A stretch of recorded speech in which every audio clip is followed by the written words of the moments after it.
I am joined today by Ms. Shangguan. You wrote a chapter for the book titled From Tianjia to Sovereignty, the shift of the Chinese imaginary of connectivity in the 19th century, in which you illustrate how, in a span of less than half a century, the traditional Confucian view of hierarchical world order was replaced in Chinese imagination by the Western conception of international society. But before we delve into this interesting topic, I would like you to tell me a bit about your own background and how your own research connects to the overarching theme of the book series, which is connectivity. Yeah, so basically my research is about, without trying to sound too much like an academic, so I basically look at the knowledge exchanges and epistemic formations in the history and theory of international relations. So more specifically, I look at how some social and political concepts that are deeply rooted in specific intellectual and philosophical traditions get translated and transplanted into different political and cultural contexts. So for instance, the concept sovereignty, which was the topic of my chapter in this case, is one of them. And then because the concept sovereignty has a very specific and long intellectual history in European philosophical traditions. And I basically look at how it gets transplanted into the Chinese knowledge system and what the consequences of these transplantations were. All right, very good. I think that makes a lot of sense. Then I would like to also... Oh, so sorry. I think I forgot about the whole connectivity thing. Yeah, I think that was the main topic of the question. So I understand the concept of connectivity as a conceptual framework through which the international relations can be explained. So if that's the case, then I would argue that my research focuses more specifically on the linguistic aspects of connectivity. All right, very good. So you would say connectivity as a conceptual framework, it's the lens through which you do most of your research? Yeah, I mean, linguistic connectivity is probably the lens through which I do most of my research, yeah. To be more precise, okay. Yeah. Then onto your chapter. I would like to first ask, just in case everyone isn't aware, if you could explain just a bit what Tianjia, and correct me if I pronounce that wrong, exactly means. And no, it's fine. Yeah. Good. What does it mean? What does it stand for? So it's actually a very simple term. It just simply is a Chinese term which, in pre-modern China, both the emperor and the Chinese officials used a lot when they refer to, sometimes they use that to refer to China, as a country, but sometimes they use that to refer to the world. It just means basically a Chinese conception of the world. And usually tends to assume this idea of borderlessness. Okay, very good. Yeah. So in your chapter, you speak of an almost change in the imagination in China, this imaginary that shifts from the traditional Tianjia to a more Western style of imaginary. Yeah. And so I have a question that sort of relates this to today, because in your chapter, you speak about the 19th century shift. I was wondering if you think a similar transition can be witnessed today in the entire BRI project that China is working on right now. So is it a return perhaps to Tianjia, as some would argue, or would you say it's more of an expression of an almost Western style neo-colonialism? Well, what are your thoughts on this? Yeah, I mean, I actually have a very strong, I would say opinion, but let's say for the sake of discussion, let's say I have a very strong opinion about this particular issue, simply because I know that there have been a lot of journal articles and political opinion pieces written on the not just the concept of Tianjia, but especially after the Chinese government launched the BRI project, right? There have been a lot of articles on how the BRI project is kind of an empirical manifestation of the Chinese political conception of the world, right?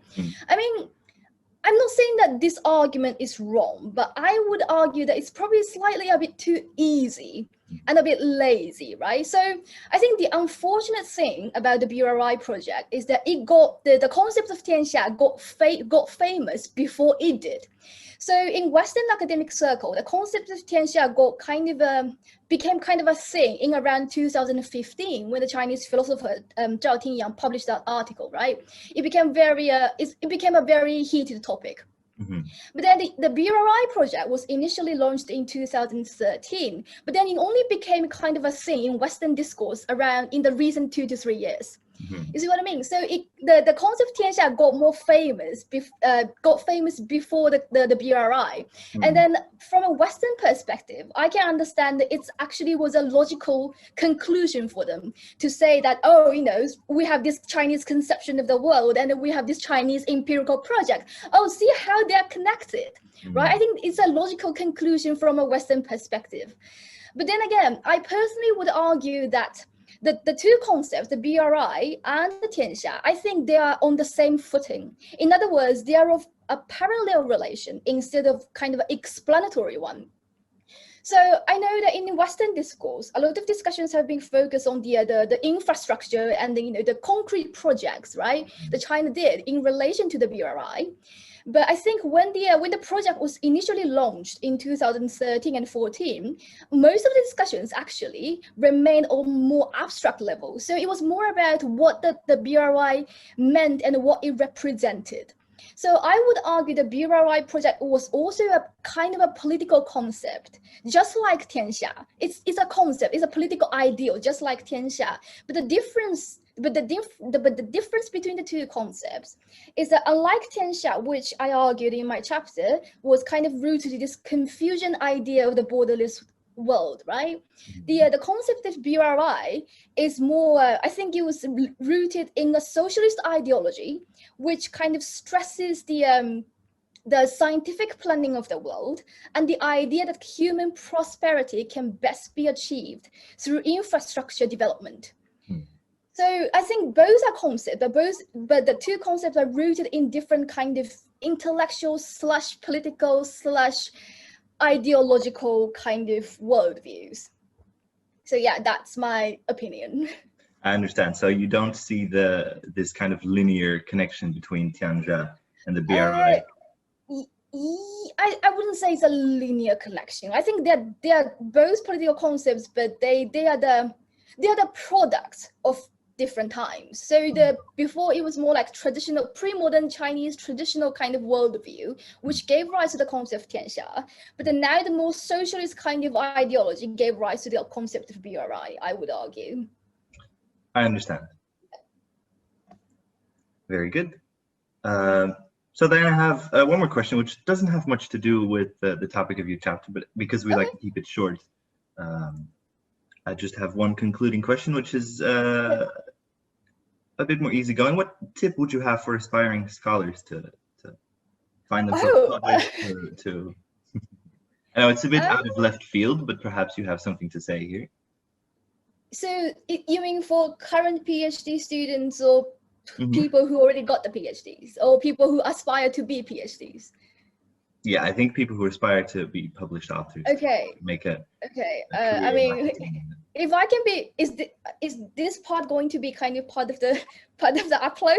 Because if I'm going to be completely honest, I would recommend against doing a PhD first of all, simply because the job market, trying to find something that is more, I would recommend against it first. But if you really want to achieve, well, an intellectual height, right? If that's something you really, really want to do, I would simply say that try not to be too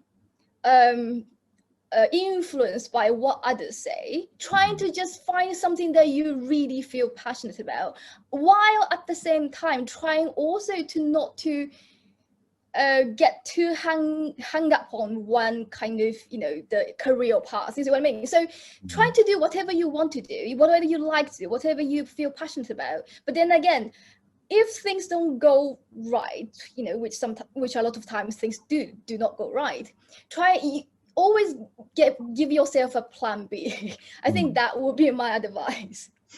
So that you wouldn't end up, in the situation where there's nothing else you can do, but then the job market of academia is not great, right? So yeah. Okay, I think that's a pretty good answer. Okay. Thank you so much. And thank you so much for joining me today.